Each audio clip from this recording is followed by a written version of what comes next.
നമസ്കാരം. ഞാൻ ഇന്ന് ആലപിക്കാൻ പോകുന്നത് പ്രശസ്ത കവി ശ്രീ ONV കുറുപ്പിന്റെ മുത്തച്ഛൻ എന്ന കവിതയാണ്. മരിച്ചെങ്കിലും തങ്ങളെ വിട്ടു പോകുവാൻ മുത്തച്ഛനാവില്ല എന്ന തോന്നലാണ് കവിതയിലെ പ്രധാന വിഷയം.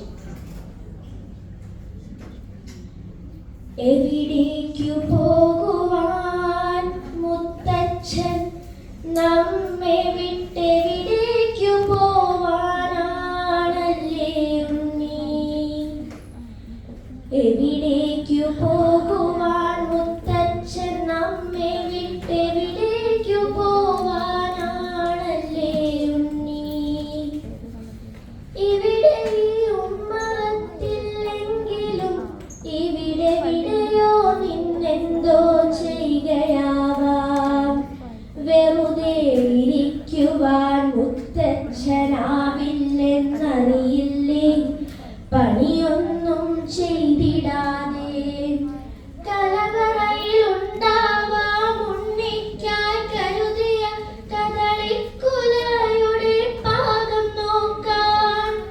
ഇനി വരും ഓണത്തിനെല്ലാരും എത്തുമ്പോൾ ഇളവനും വെള്ളരിയും ഒക്കെ വേണ്ടേ?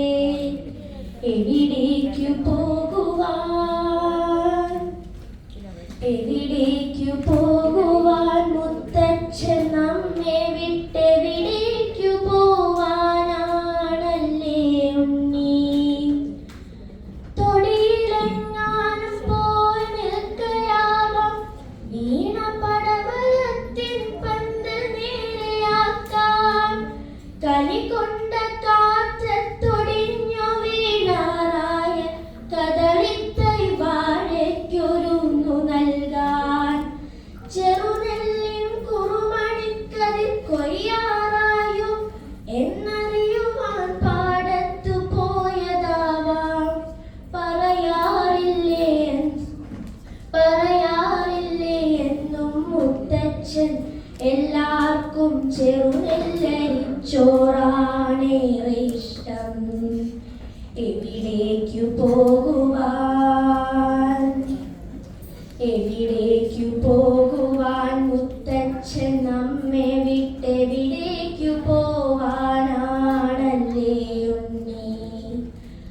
അവിടെ കിഴക്കേ തൊടിയിൽ തൊഴുത്തിന്റെ അരികിലെങ്ങാനും പോയി നിൽക്കയാവാം. നിറവയറായി നിൽക്കും നമ്മുടെ പൂവാലിക്കൊരു പിടി വൈക്കോൽ തൻ കയ്യാൽ നൽകാൻ. പകലന്തിയാം വരെ തൊടിയിലും പാടത്തും പണി ചെയ്യുവോരൊത്തു നിൽക്കയാവാം. ഒടുവിലെ കിളിവാലൻ മാങ്ങയും ഉണ്ണിക്കായി തിരയുവാൻ മാഞ്ചോട്ടിൽ തന്നെയാവാം. എവിടേക്കു പോകുവാൻ, എവിടേക്കു പോകുവാൻ മുത്തച്ഛൻ നമ്മെ വിട്ടെവിടേക്കു പോവാനാണല്ലേ ഉണ്ണി? മഴ പെയ്തു പുഴ കൊത്തി ഒഴുകുന്നതു കാണാൻ പുഴയോരത്തെങ്ങോ പോയി നിൽക്കയാവാം. ഒരു മീനിനെ കൊത്തിപ്പാറുന്ന പൊന്മയെ വെറുതെ ശകാരിച്ചു നിൽക്കയാവാം. ഒരു കൊച്ചരിപ്രാവി മുറ്റത്തു വന്നാലോ അരിമണി വിതറുന്ന മേളമല്ലേ? അരികിൽ നിന്നാരേ കരയുന്നു, അരികിൽ നിന്നാരേ കരയുന്നു?